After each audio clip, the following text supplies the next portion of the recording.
Hey everyone, and welcome to the UkeStuff channel. Today I just want to talk about a new project that I'm going to be working on. It's an extension of some of the stuff that I'm doing for my students as we're doing distance learning here at the end of the 2019 to 2020 school year. I had been teaching ukulele to my fifth grade students for much of the year, at least until recently when we were doing a piano unit and then school was sent to distance learning. And I recently asked my students in fifth grade if they would like a few ukulele resources. Most of them don't have ukuleles, but it was surprising that quite a few of them said yes. So I started making some resources for them. Well, what you're about to see here is beyond that. This is not my schoolwork, this is separate. I have an entire method based on the ukulele play along videos that I make that can be seen on youtube.com/ukeplayalongs. But I have wanted to move my students into an ability to follow along with a chord chart instead of just a video, so that then at some point we could actually join a local community uke jam.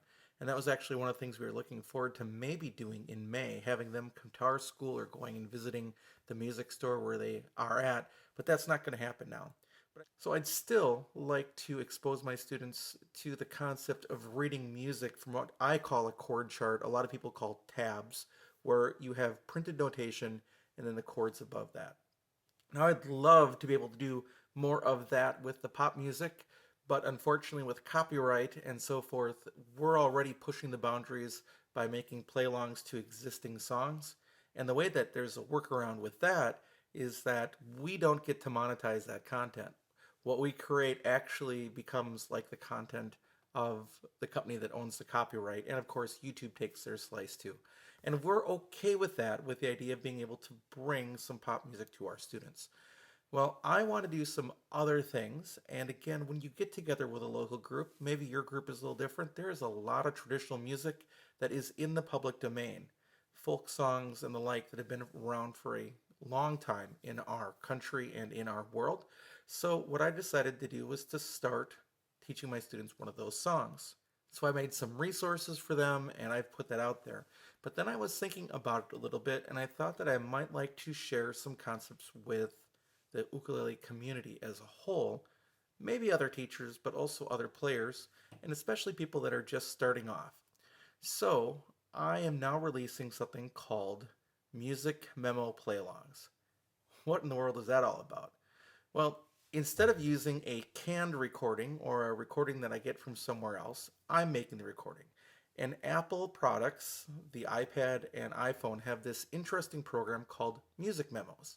Music Memos was created by Apple, of all things, to help musicians record their musical ideas and to help them figure them out and develop them further. It's pretty amazing.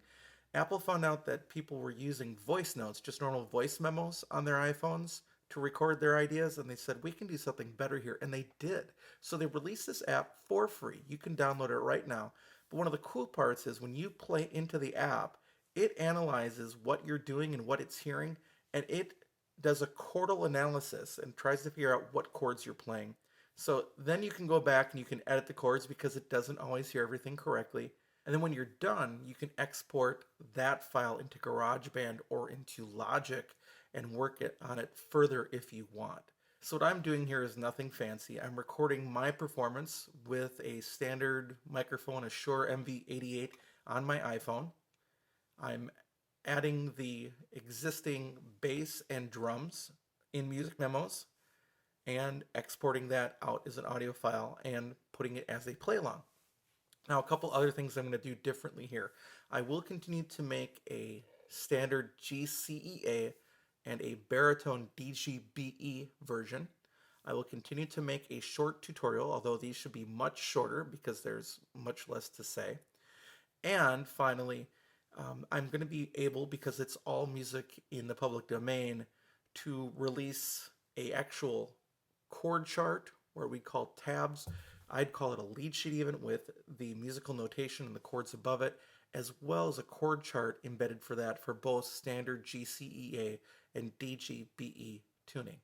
Now, you might be asking, aren't you already too busy with the stuff that you're doing on the UkeStuff channel and the Uke Play-Alongs channel? And the answer is, Not completely. I am trying to make sure that I keep those channels at a good pace.